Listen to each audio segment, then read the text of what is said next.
E agora, você acompanha pela Rádio Rio de Janeiro o programa Estudo das Obras de André Luiz. Vamos refletir sobre o livro Mecanismos da Mediunidade. Produção e apresentação, Deusa Nogueira. Olá, amigos ouvintes da Rádio Rio de Janeiro. Meu nome é Deusa Nogueira. Estamos nós na continuidade do estudo da obra de André Luiz. Nesse momento, estamos nós estudando a belíssima obra, que é Mecanismos da Mediunidade. Muitos pontos de apoio, de entendimento, de renovação, de ampliação da nossa visão acerca da vida, acerca do fenômeno mediúnico, do trabalho mediúnico. Estamos nós no capítulo 19, intitulado Ideoplastia. E vamos entrar no subtema Mediunidade e Responsabilidade. Mediunidade e responsabilidade. É muito bom, E é um tema muito falado nos nossos trabalhos mediúnicos, na nossa casa espírita. Já, gente, que a doutrina espírita, ela vem trazer uma nova visão dessa vivência mediúnica. Com certeza, o médium não é um guru. O médium não é aquele ser que tem que ser insensado, com características especialíssimas, não. O médium é médium. E o médium, sendo médium, ele tem toda uma autonomia, todo um controle, uma responsabilidade que outros episódios, que outros setores do espiritualismo não trazem. Quase sempre, outros setores espiritualistas que trabalham também com a mediunidade, eles veem o médium como um simples um instrumento passivo. Então, a responsabilidade de tudo que acontece é do espírito. Já a doutrina espírita, ela encara o médium como um espírito encarnado, como qualquer um outro, e dentro desse programa reencarnatório, ele terá responsabilidades, ele terá desafios, Ele terá papéis a desempenhar. É essa a visão espírita acerca da mediunidade. E a partir daí, a responsabilidade começa. Eu estava lembrando agora da frase do Pequeno Príncipe, de Antoine Saint-Exupéry, tu serás eternamente responsável por aquilo que cativas, E a mediunidade sendo um movimento de cativar mesmo, de atrair a vida espiritual, De atrair vamos dizer assim, os amigos espirituais, esse magnetismo, essa força de atração, ela vai gerar responsabilidade. Ela não é algo assim que fica ao léu, que fica solto. Ela gera uma carga de responsabilidade bem interessante para todos nós. E é nesse momento, meus queridos, que fica bem clara, a nossa posição enquanto trabalhadores da mediunidade, ainda mais que nós abraçamos essa ideia de ser o médium com Jesus. Aí a coisa fica mais, vamos dizer assim, mais intensa, a responsabilidade mais intensa. E ele está falando, ele vem falando aqui sobre essa questão da ideoplastia no sono provocado, as interferências ideoplásticas. E aí ele coloca, de certo, não invocamos o relaxamento para o governo das reuniões de ectoplasmia, nem endossamos a irresponsabilidade. E aí vamos pensar, o que é reunião de ectoplasmia? Quando fala ectoplasmia, é aquela reunião em que há o dispêndio de ectoplasma. E a gente pensa imediatamente na reunião de materialização. E nós falaríamos assim, também não só. Como assim? A reunião de materialização é uma reunião de ectoplasmia? É. Mas não é a única reunião de ectoplasmia que existe. O trabalho de passes, o atendimento, o tratamento espiritual é um trabalho de ectoplasmia, sim. Em alguns setores, a gente vê em algumas casas, por exemplo, a evangelioterapia, em que as pessoas ficam sentadas e são lidas páginas do Evangelho, prece, tudo isto. Isso é uma reunião de ectoplasmia. Inclusive, em alguns setores, existem até as salas, né, especializadas para esse trabalho. Então, isso é uma reunião de ectoplasmia. Certa feita, fomos numa casa, não participaram de uma prece, e aí, posso até falar qual é a Casa Bezerra de Menezes, lá em Bangu. E foi muito interessante, quando mostravam a sala, né, as salas, e antes que o companheiro falasse que sala era aquela, era patente a condensação fluídica que havia naquela sala. Quer dizer, e que condensação fluídica é essa? É feita pelos espíritos, sim, mas são o fluido, né? É o resultado do fluido dos médiuns que ali participam, eu soube. Aqui é uma sala de tratamento espiritual. Então, essa reunião de ectoplasmia, né, ele fala que ele não está endossando o relaxamento para esse governo. Por quê, gente? Há todo um cuidado. Há todo um protocolo que foi ensinado, que a gente, lendo os clássicos, né, como Leon Denis, como Gabriel Delany, como Bozano, né, Aksakoff, Lombroso, esse companheiro, William Crookes, esse companheiro que trabalharam com o espiritismo científico, eles colocaram todos os cuidados, né? Primeiro, né, já que a energia sai do médium e é necessário muitas vezes que ela volte para o médium, o ambiente será um ambiente fechado, o ambiente é um ambiente higienizado, os médiuns terem cuidado com a sua higiene física.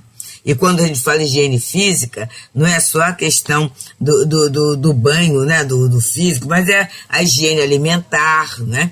A higiene dentro das roupas confortáveis, né? Que não vai causar nenhum atropelo ali, nenhuma outra preocupação que não seja estar no trabalho. E daí a gente vê que antigamente havia aqueles camisolões. E o camisolão, o que era, né? Uma roupa cômoda, sem nenhum problema, sem nenhum cuidado. E como eram compridos, não havia cuidado em sentar assim um assado, em cruzar a perna, em fazer isso ou aquilo, né? Esses cuidados. E a asepsia moral também. A questão do médium irritado, irritável, né? O médium que entra na sala aborrecido, que entra na sala atrasado, que entra na sala conturbado, com toda certeza, gente, o que qualifica o fluido não é a nossa postura, não é o nosso sentimento, a nossa vontade? Então esse fluido de irritação, de ansiedade, de agitação, ele vai dar em torno, né? Ele vai causar em torno uma questão desconfortável, desfavorável para o resultado final. A gente vê muitas vezes até que é muito comum o médium de efeitos físicos ser pessoas assim agitadas, né? Quase sempre tem uma certa agitação, porque tem esse fluido movimentando. Mas aí é que a educação mediúnica vai ajudar. Vai ajudar, vai direcionar para quê? Bem, eu sou agitada, tudo bem. Mas como é que eu trabalho essa minha agitação? É de uma forma produtiva? É de uma forma proveitosa? Porque muitas vezes essa própria movimentação pode levar a criatura a ser hábil, a ser rápida, né? A ter uma produção muito boa. Então isso é excelente. Mas se essa agitação, se esse excesso de fluido causa perturbação, e aí entra a questão do autoconhecimento. Dentro do próprio lar, como é que esse fluido funciona? Funciona como um elemento perturbador ou funciona como um elemento assim de trabalho, de bom ânimo, de alegria, de esperança? Então são pontos, meus queridos, que necessitam ser analisados por cada um. E aí a educação mediúnica é muito boa. Então ele fala, né? Não invocamos o relaxamento para o governo das reuniões de ectoplasmia. Então tem governo. E o governo de quem é? Dos desencarnados e do encarnado. Os desencarnados traçam o plano do serviço e cabe à direção encarnada, à equipe, né? Seguir aquelas orientações que já são as orientações usuais para a tarefa mediúnica. E ele fala, então, não invocamos relaxamento, nem endossamos a irresponsabilidade. Isso é algo seríssimo, meus amigos. Porque muitas vezes, em nome, né, de uma liberdade, em nome de deixar os espíritos agirem livremente, em nome da espontaneidade do fenômeno, a gente confunde espontaneidade com irresponsabilidade. Na verdade, a espontaneidade é a eclosão daquilo que se tem. Mas aquilo que nós temos pode ser trabalhado, pode ser elaborado. Pode ser, e aí entra a responsabilidade. A responsabilidade. Fulano tem um temperamento muito alegre, está sempre feliz. Tudo bem. É a forma da criatura ser. Então, ela espontaneamente, ela vai exteriorizar a alegria, ela vai exteriorizar bom ânimo, ela vai exteriorizar esse dom. Mas vamos dizer que essa pessoa vá, por exemplo, num velório. Ou ela está numa visita num hospital. Ela pode até manter esse bom ânimo. Mas esse bom ânimo vai ser, essa alegria vai aparecer sobre a forma de quê? Sobre a forma de esperança, sobre a forma de conforto. Dando à prece, não um tom melancólico, né? Mas dando à prece um tom de conforto mesmo, de esperança, de desprendimento, aproveitando esse fluido até, né, para aquietar os corações. E é a mesma alegria sim.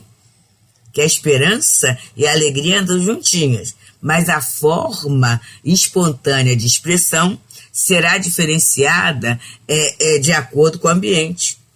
Assim, esse médium de efeitos físicos, né, que possui essa superabundância de fluido, ele possui, é uma característica da sua mediunidade, ninguém vai diminuir essa questão, mas ele vai aprendendo através do trabalho educativo a orientar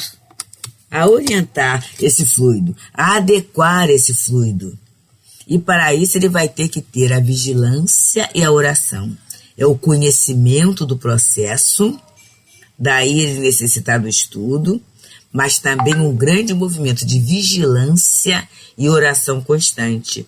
Porque senão, ele ao invés de ser um elemento que ajuda o trabalho, ele vai ser um elemento perturbador e muitas vezes até sem saber. Por quê? Ele está agindo irresponsavelmente dentro da tarefa. Isso é muito sério, meus amigos, porque a tarefa é de Jesus. Já pensou? Eu agasalhar a irresponsabilidade dentro da tarefa cristã, que tem uma, vamos dizer assim, tem uma amplitude muito maior do que aquilo que eu posso ver? Então, amigos, estamos aqui pela Rádio Rio de Janeiro, nesse espaço de tempo que estamos estudando a obra de André Luiz. Nesse momento, o livro é Mecanismos da Mediunidade, de André Luiz, através dos médiuns Francisco Cândido Xavier e Valdo Vieira. Capítulo 19 fala sobre a ideoplastia. E nós entramos no subtema Mediunidade e Responsabilidade. E ele, então, no outro parágrafo, vem falando para a gente assim: recordamos simplesmente que a bancarrota de muitos círculos organizados para o trato dos efeitos físicos, e notadamente da materialização, se deve à própria incúria ou impertinência daquele que os constitui. Na maioria das vezes, indagadores e pedinchões inveterados, que descambam imperceptivelmente para a leviandade, comprometendo a obra ideada para o bem, porquanto interpõe os mais estranhos recursos na edificação programada, provocando enganos ou fraudes inconscientes e intervenções menos desejáveis em resposta à irresponsabilidade deles mesmos. Então vamos ver, gente, que é assim um parágrafo só, mas tem muito, assim, um fato muito interessante. Ele fala, primeiro, na bancarrota, quer dizer, na queda, né, no insucesso de muitos círculos organizados para o trato de efeitos físicos. E aí a gente vê que isso acontece mesmo. E muitas pessoas entram até no campo da descrença. Ah, não vou mesmo lá não, porque eu fui a uma reunião assim, e prometeram e não aconteceu nada. Eu fui então a uma reunião assim, eu vi a fraude, eu vi a dificuldade. O médium tal se envolveu nesse fenômeno e ficou muito ruim. Então, né, acontece isso acontece mesmo. Aliás, em toda tarefa. Mas é que muitas vezes a tarefa de efeitos físicos, né, ela produz, ainda mais na materialização, ela gera expectativas. Quantas vezes a pessoa quer, por exemplo, convencer alguém da vida espiritual? E aí fala assim, olha, vamos lá que você vai assistir a materialização de um ente querido seu. Olha que incúria, ó. Incúria. É falta de conhecimento, é leviandade. Como é que eu posso prometer alguma coisa que não está sob o meu controle? Percebemos, amigos? Mas aí existe a promessa.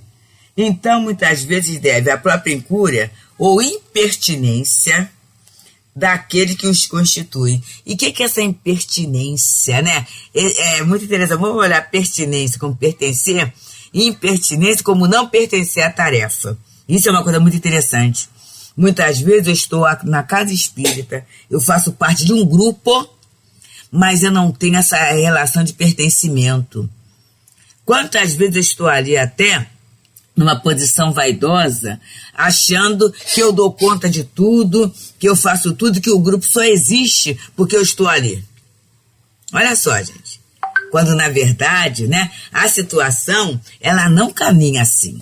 Não é porque eu estou ali que o grupo existe, né? Eu estou tendo uma oportunidade generosa, grandiosa, de ser melhor quando eu pertenço a um grupo. Mas o impertinente é aquele que, mesmo estando no grupo, ele não tem a noção do coletivo. Falta a ele a noção do coletivo. E aí, a incúria, né? A leviandade, a impertinência. E muitas vezes, essas pessoas são quem? Indagadores, quer dizer, a criatura vai para satisfazer suas próprias dúvidas.